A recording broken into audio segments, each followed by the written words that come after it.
Witam. Dzisiejszy temat vloga to który styl walki jest najlepszy? Zapraszam.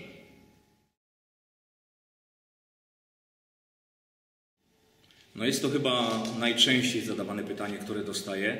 W kółko słyszę pytania typu czym się powinienem zająć, jaki styl walki jest najlepszy, co powinienem robić, jak, gdzie, kiedy. Ja gdy słyszę takie pytanie, to daję pytanie analogiczne bardzo często. Powiedz mi, jaki sport z piłką jest najlepszy? Okay? Mamy wiele sportów z piłką. Powiedz, który sport z piłką jest najlepszy? No i teraz dwumetrowiec powie, że no jak? Koszykówka. Nie ma nic lepszego od koszykówki. Mały Chińczyk, sprytny, zwinny powie, że tenis stołowy. Jakiś zbity twardziel powie, że no, tylko rugby. No jak może być gorszy, jakikolwiek lepszy sport od rugby? Rugby jest najlepszy. Zgadza się? Jakiś nażelowany koleś w rurkach, co powie? No, że piłka nożna. Żartuję oczywiście, no ale rozumiemy, że bardzo często jest tak, że jeżeli odnosimy się do jakiejś nawet jednej dziedziny sportowej, no to mamy bardzo wiele opinii na ten temat. I teraz skąd te opinie się biorą? Okay? Pierwszą taką sprawą, od której one zależą, to od naszych warunków psychofizycznych. Bardzo często jest tak, że wybieramy jakąś dyscyplinę sportową, dlatego że nasze warunki, w tym wypadku fizyczne, predysponują nas do danego sportu. Przecież dwumetrowiec nie stał się dwumetrowcem dlatego, że zaczął trenować koszykówkę. Okay? Był mały, ale zaczął trenować koszykówkę i urósł. No nie. Gdzieś w podstawówce czy w szkole średniej zobaczył, że jest wyższy niż inni, no i zaczął szukać dla siebie sportu, który będzie odpowiadał pod te warunki. To samo z małym Chińczykiem. No nie stał się małym Chińczykiem dlatego, że zaczął grać w ping-ponga, prawda? No tylko zaczął grać dlatego, ponieważ był mały, szybki, zwinny i to było dla niego idealne. Podobnie z rugbystą. No i natomiast jeżeli chodzi o tego nażelowanego, no to musicie sami sobie odpowiedzieć, w jakiej kolejności. Okay? Także ich dyscypliny i ich wybory były przede wszystkim związane z ich warunkami fizycznymi. I jest to dla nas wskazówka, że jednak warunki fizyczne będą odgrywały rolę dużą, także w sportach walki. Jeżeli zobaczymy sobie na przedstawicieli różnych sportów walki, tych high level, różnych sztuk, to zauważcie, że pewna tendencja budowy jest także charakterystyczna dla niektórych styli walki. Jeżeli sobie zobaczymy na przykład na kogoś, kto ma długie nogi, a krótszy korpus, no to taekwondo, super, idealne dla niego rozwiązanie. Ktoś, kto ma krótsze nogi, ale zbity, twardy, mocny grzbiet, no zapaśnik. Zobaczcie na zapaśników, wszyscy wyglądają podobnie. Zgadza się? Jeżeli sobie zobaczymy na przykład na kogoś z długimi ramionami, długi zakres ramion, no to idealny bokser. Oczywiście nie jest to jakaś taka żelazna zasada, ale nie można nie stwierdzić, że ona nie występuje, ponieważ patrząc na różnych przedstawicieli, różnych styli, no to charakterystyka ich sylwetek bardzo często jest bardzo podobna. Okay? Czasami jest to wynik treningu, a czasami jest to wynik ich takich naturalnych warunków fizycznych. No i to się tyczy warunków fizycznych, ale mamy jeszcze uwarunkowania psychiczne. Okay? I teraz jeżeli mówię o uwarunkowaniach psychicznych, to mam na myśli to, że bardzo często w wyborze jakiejś dyscypliny sportowej czy jakiegoś stylu walki kieruje nas taka nasza podświadomość. Coś, w czym czujemy się lepiej. Zobaczcie, że niektóre osoby mają taką tendencję, że preferują walkę na dystans. On się czuje super w dystansie i on woli kopać, bić, wszystko robić na długim dystansie i to jest coś dla niego. Jeszcze inny woli łapać i rzucać. On się będzie w tym czuł bardzo dobrze. Ktoś inny stwierdzi, że on Podświadomie będzie to czuł, że on się dobrze czuje tylko w parterze i zawsze będzie dążył gdzieś do tego parteru, bo to jest dla niego strefa, w której on się będzie czuł dobrze. A więc ta podświadomość będzie tutaj także odgrywała rolę. To, do czego podświadomie dążymy. Oczywiście są także świadome wybory. Świadome wybory są wtedy, gdy ktoś preferuje na przykład piękno ruchu, piękną grację, woli, żeby to, co robi, żeby to była sztuka przede wszystkim. Ktoś inny w ogóle tego nie akceptuje, a dla niego jest ważny full contact, on chce się tylko tłuc. Jaka sztuka? To nie jest dla niego. Także mamy już inny typ człowieka. Kolejna sprawa, ktoś będzie preferował pracę typowo pod ulicę. Jego interesuje, co zrobić, gdy tam się znajdzie w sytuacjach realnych, te wszystkie sprawy związane z zagrożeniem, z ocenianiem zagrożeń, cała ta charakterystyka. A ktoś inny powie, że nie, jego to nie interesuje, on chciałby robić coś, co jest związanego typowo ze sportem, zdobywać medale, dyplomy, chciałby się poświęcić w tym kierunku. Także to także musimy brać pod uwagę, ponieważ te uwarunkowania odgrywają dużą rolę. I dzieje się tak, ponieważ mamy po prostu różne predyspozycje psychofizyczne. Okay? Mówimy o fizycznych tak samo jak i o tych psychicznych. A więc to jest jak gdyby jedna część tego, w jaki sposób będziemy patrzeć na style. Druga sprawa to jest to, co jest związane z czynnikami zewnętrznymi. Okay? Czyli czynniki zewnętrzne to jest coś takiego, na co nie mamy jak gdyby bezpośrednio wpływu, tylko musimy się jak gdyby dostosować. Ponieważ spójrzmy, masz jakieś predyspozycje co do jakiegoś stylu, ale jesteś na przykład policjantem, który chodzi na interwencję do zamkniętych pomieszczeń z bronią i spodziewa się różnego rodzaju ataków na schodach i tak dalej. A więc to uwarunkowanie zewnętrzne już będzie decydowało o tym, czym on się zajmie. Spójrzmy na przykład na żołnierza zawodowego, który w pełnym rysztunku, okablowany z bronią, ze wszystkim idzie na akcję i też gdzieś tam zakłada, że mogłoby się coś zdarzyć. Kolejna osoba, ochroniarz. Ochrona, pracownik ochrony. I teraz zobaczcie, to jest ktoś, kto nie dość, że sam będzie musiał się chronić, to jeszcze musi mieć całą taktykę opanowaną, związaną z tym, jak chronić zdrowie i życie innych osób. Także to jest kolejna jak gdyby sprawa. Idźmy w skrajność, czego będę uczył moją mamę, żeby dać jej szansę na obronę. Że jej kazał kopać na głowę, a może schodzić do parteru? A więc to jest kolejny czynnik zewnętrzny, według którego będę musiał coś dopasować. I to jest druga sprawa, tak? Czyli to, o czym mówiłem wcześniej, czynniki zewnętrzne. Kolejna sprawa to Twoje zdrowie. To, że chcesz coś robić, to nie znaczy, że możesz to robić. Może się okazać, że Twoja historia zdrowotna będzie decydująca wobec tego, czym się będziesz mógł zająć. Okay? Także to jest także bardzo istotna sprawa. Reasumując, gdy ktoś pyta mnie, jaki styl walki polecam, jaki styl walki będzie najlepszy, to zawsze się pytam, dla kogo i w jakim celu.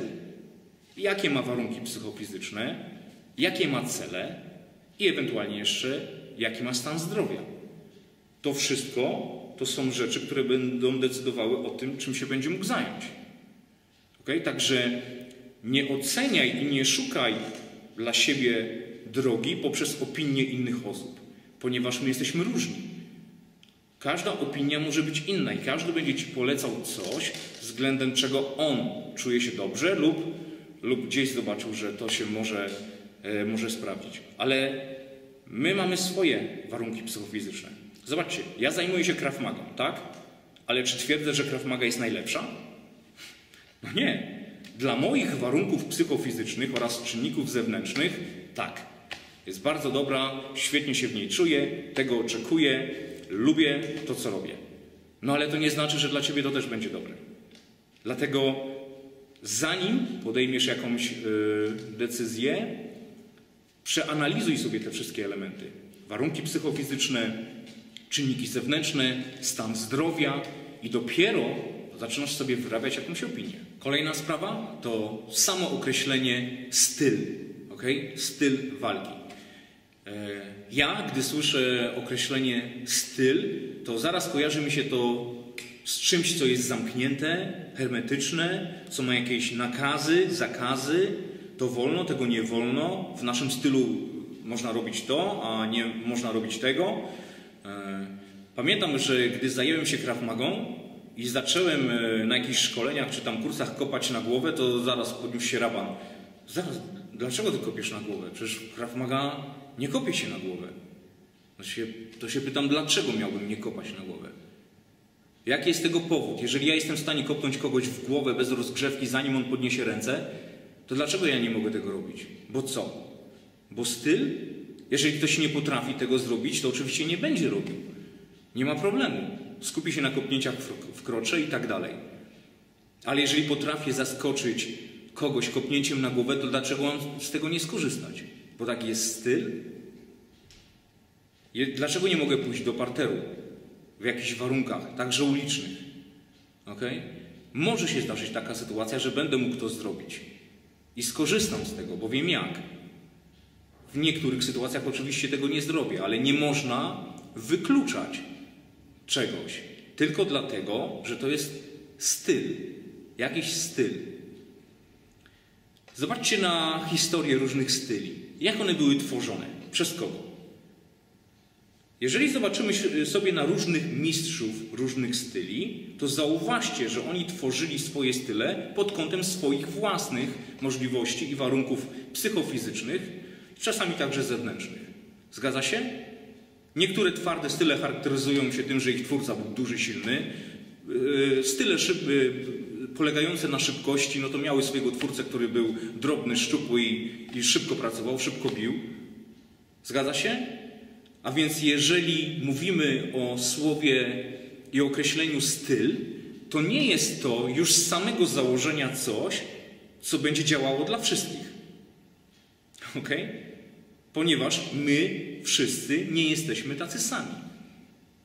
Owszem, mamy dwie ręce, mamy dwie nogi, okay? Ale różnimy się pod kątem naszych, tak jak mówię, warunków psychofizycznych oraz chęci, zdrowia naszego i czynników zewnętrznych także.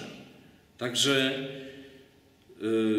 ja uważam, że powinniśmy trenować różne rzeczy oraz adaptować różne elementy z tego, co trenujemy, na swoje potrzeby. Na potrzeby naszych zdolności, na potrzeby naszych warunków i tak dalej. Okay? Uważam, że to, co chcemy robić, to tworzyć jak gdyby swój własny taki indywidualny styl walki. Coś, co będzie działało dla nas bezpośrednio. Okay? Czyli będę trenował boks, będę trenował kickbox, będę trenował BJJ, zajmę się Krav Magą, poszukam jak gdyby elementów różnych z tych dziedzin i pomimo tego, że będę powiedzmy w jakimś stylu, no to jednak będę adaptował te inne rzeczy, zwłaszcza te, do których mam predyspozycję. Okay? Zobaczcie chociażby na mnie. Przecież jaki ja mam styl walki? Jaki jest mój styl walki? 10 lat karate kyokushin, tak? Czyli jestem karateką. No ale zaraz. Później 7 lat boks i kickbox. No to kickboxer. No ale moment. 15 lat Krav Maga. No to krawer. Czyli jestem krawerem, tak? No ale jeżeli przyjmiemy to, że jestem krawerem, to znaczy, że co? Że zapomniałem już, jak się boksuje, jak się kopie i już tego nie robię? Nie robię już boksu, bo przecież teraz jestem krawerem? Ja nadal trenuję. Wiele rzeczy, które wykonuję, są z karate, dużo boksuję, dużo z kickboksu, wzbogacam swoje treningi o parter, o jakieś inne elementy. Cały czas wrzucam nowe rzeczy do tego, co robię. Więc jak określić mój styl walki?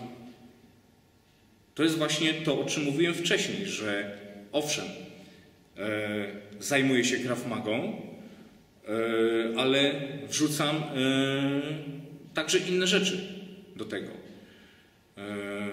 Także uważam, że powinniśmy się ciągle uczyć, ponieważ nauka jest to proces nieskończony. My uczymy się całe życie i umieramy głupi.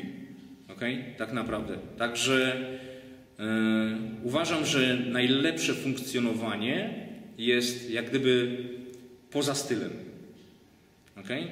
Czyli robię coś, znajduję się w danym jak gdyby stylu, robię tą Krav Magę, ponieważ tak jak mówiłem wcześniej, ona odpowiada moim warunkom psychofizycznym, ale robię także masę innych rzeczy do tego. Jeżeli tylko coś zobaczę, że jest dobre i skuteczne, od razu to wrzucam. Co mnie obchodzi, czy to jest z Aikido, czy z capoeiry? Bo co, bo wtedy nie mogę? Widzę, że coś działa, zadziałałoby dla mnie i już to jest w moim treningu. Od razu. Także ja w ten sposób to postrzegam.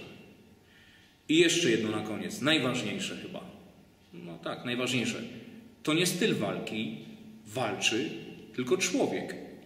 Za każdym stylem, za każdą formą ruchu, za wszystkim, co robimy, stoi człowiek. Także nie tak ważne jest, co trenuje, ale kto i jak to trenuje. Nie ile, a w jaki sposób. Może się okazać, że słyszymy o kimś, że trenował jakiś styl walki, który potencjalnie powinien być bardzo dobry i wszystkich powinien niszczyć, a gdzieś tam został okopany. No ale nikt nie patrzy na to, że on chodził raz w tygodniu na zajęcia. Nie przykładał się i nie pracował tak, jak powinien. I odwrotnie. Może się zdarzyć, że ktoś trenuje potencjalnie styl walki, który nie powinien być jakoś bardzo mocno bojowy i nie powinien mu dawać większych szans, no ale to jest człowiek, który dzień w dzień wałkuje to i wałkuje, jest na tyle dobry, że potrafi z tego skorzystać. Na początku wszyscy jesteśmy kiepscy. Każdy zaczyna i na początku jest słaby, ma kiepską technikę i tak dalej. A więc musimy brać pod uwagę, że potrzebujemy na to czasu i powinniśmy sobie ten czas dać. Nie przejmuj się tym, że osiągnięcie czegoś, jakiegoś poziomu zajmie ci dużo czasu, ponieważ czas i tak przeminie. Więc skoro wiesz, że ten czas i tak przeminie, no to skup się na tych swoich treningach. Nie oceniaj poprzez styl, ale poprzez ludzi, którzy to trenują, danego człowieka. Zawsze się pojawiają jakieś jednostki, które w potencjalnych tak zwanych stylach walki się wybijają. Gdzieś się okaże, że jakiś parterowiec wszystkich zmucił, no to parter jest najlepszy. Potem się okazało, że jakiś stójkowicz wszystkich zmucił, bo pojawiła się taka dobra jednostka, to nie, stójka jest najlepsza. I wojny. Który styl jest najlepszy? Żaden nie jest najlepszy. Wszystko zależy od tego, kto się tym zajmuje. Kto się zajmuje, jakie ma warunki, jaką jest jednostką, czy jest jednostką wybitną, czy nie, czy poświęca się temu, czy nie. I to jest moje spojrzenie na style walki i sztuki walki. Dziękuję i pozdrawiam.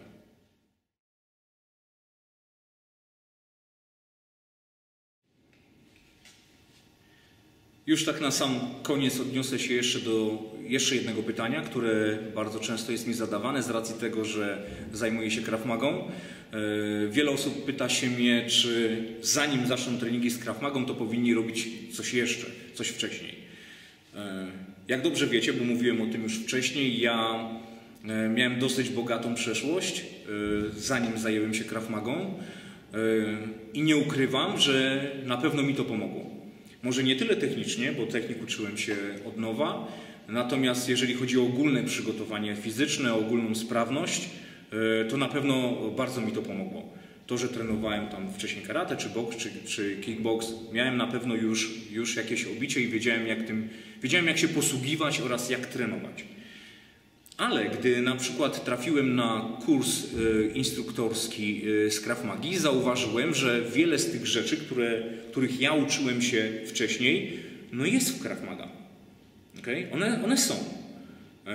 Pamiętajmy, że twórca systemu Emil Lichtenfeld to był mistrz boksu oraz mistrz zapasów. A więc te naleciałości gdzieś tam funkcjonują. Sposoby wyprowadzania uderzeń, praca w rękawicach itd., itd. Wiele z tych rzeczy jest. Pytanie tylko, skoro one są, to dlaczego nie są w wielu miejscach praktykowane na treningach? Dlaczego w związku z tym wiele osób pyta się, widząc treningi Krav Magi, czy nie powinni zająć się czymś wcześniej? Okay? I teraz skąd to się bierze? No jest kilka powodów. Pierwszy powód to jest taki, że instruktor nie ma pojęcia po prostu o tych sprawach.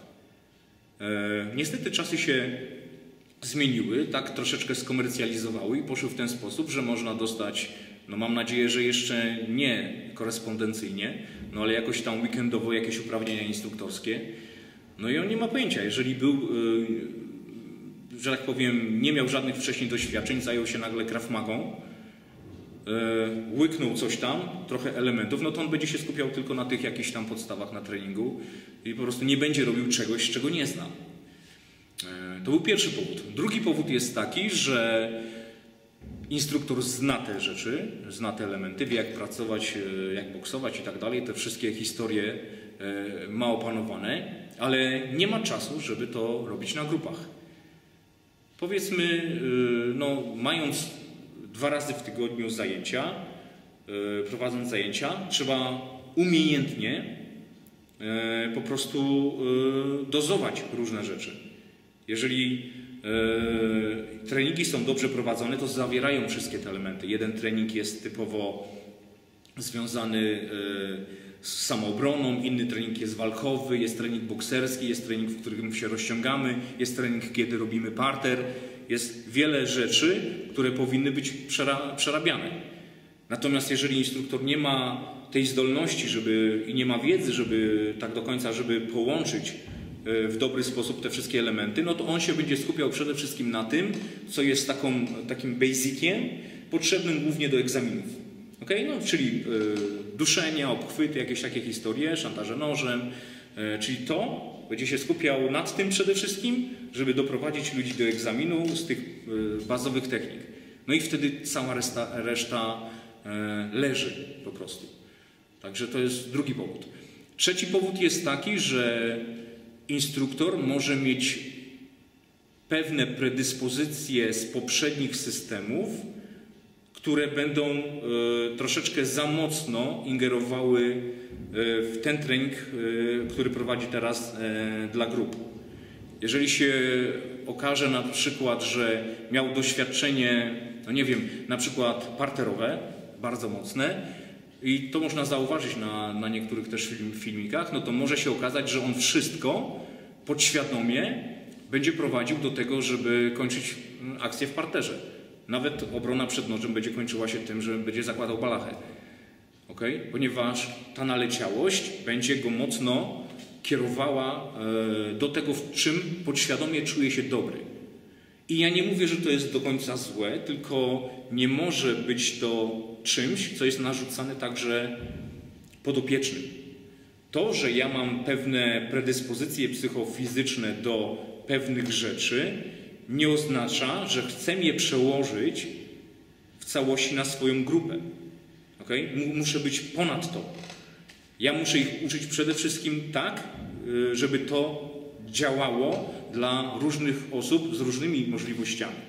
Okay? A więc te wszystkie elementy, które są potrzebne w walce, muszą być przerabiane po prostu. Niezależnie od tego, co ja lubię bardziej lub nie lubię. Jeżeli to, że ja nie lubię się rozciągać na przykład i kopać, to nie znaczy, że mam tego nie dawać grupie. Ja to będę robił, będę sam pracował nad tym, żeby móc to potem dać także grupie, bo nie mogę decydować o tym sam, co jest dla nich dobre, a co złe. Mogę decydować o tym, co jest dla mnie dobre, a co złe. I ostatni powód to jest taki powód, że wszystko jest przerabiane na treningach niejako, ale trenujący jest zbyt leniwy, żeby to w domu także powtarzać. Zobaczcie, większość treningów to są mniej więcej 2 razy w tygodniu zajęcia. Zgadza się? Sam trening na sekcji nie jest treningiem wystarczającym do pełnego rozwoju. To jest, ja mówię na to, taka zajawka, czyli coś, co dostajesz, taką pigułkę. Okay? I ty, wracając do domu, powinieneś przerabiać te elementy. Czyli jeżeli na treningu była część bokserska, czy część z nożem, czy coś, to w domu powinieneś to jeszcze budować. To ma być udoskonalane przez ciebie cały czas. Ponieważ w treningu 2 razy w tygodniu to jest taki totalny basic, który możemy robić. Część rzeczy zobaczysz, no ale żeby w czymś być dobrym, to wymaga to wielu powtórzeń. A na treningu w określonym czasie nie jesteśmy w stanie tych tak wielu powtórzeń zrobić. Okay? Dlatego musisz, mówiłem to o tym też wcześniej, pracować także sam. I nie ma tutaj usprawiedliwienia, że nie mam partnera. Jeżeli nie masz partnera, może się tak zdarzyć dry drill, czyli rób to na sucho. Okay? Techniki możesz też przerabiać na sucho. No akurat worek możesz sobie powiesić i tam w niego też tłuc, więc to nie ma problemu. Nie ma usprawiedliwienia, że nie mam partnera. Jedyny problem to jest lenistwo i po prostu zaniedbania. Okay? Także to też trzeba brać po prostu pod uwagę. Dlatego też reasumując, jeżeli pytasz mnie, czy można zapisać się od razu, nie trenując nic wcześniej na Krav Magę, powiem tak. Okay? Jednak gdy już trafisz na sekcję, bo nie wiem, na jaką trafisz, nie wiem, gdzie jesteś, nie wiem, na jakiego trafisz instruktora, z jakimi predyspozycjami i z jakim nastawieniem. Okay? Więc jak gdyby to będzie kolejny etap, który musisz oceniać. Jeżeli trafiasz do grupy, do sekcji, w której trening jest kompletny oraz masz w sobie na tyle chęci i zaparcia, żeby trenować także w domu, czyli udoskonalać to, co zobaczyłeś na treningu, to jak najbardziej ci to wystarczy. Natomiast jeżeli stwierdzisz, że jakieś elementy nie są przerabiane, a brakuje ci ich, okay, czujesz, że jest taki brak, to w zależności od tego, co odczuwasz, w zależności od tego, jakie odczuwasz braki, powinieneś dodatkowo zająć się jeszcze innymi rzeczami, te, które podświadomie czujesz. Także, tak jak mówię, chcesz się zapisać, bardzo proszę. Jeżeli zobaczysz, że jest coś, co powinno być bardziej przez ciebie doskonalane, zapisuj się jeszcze gdzieś. Dzięki.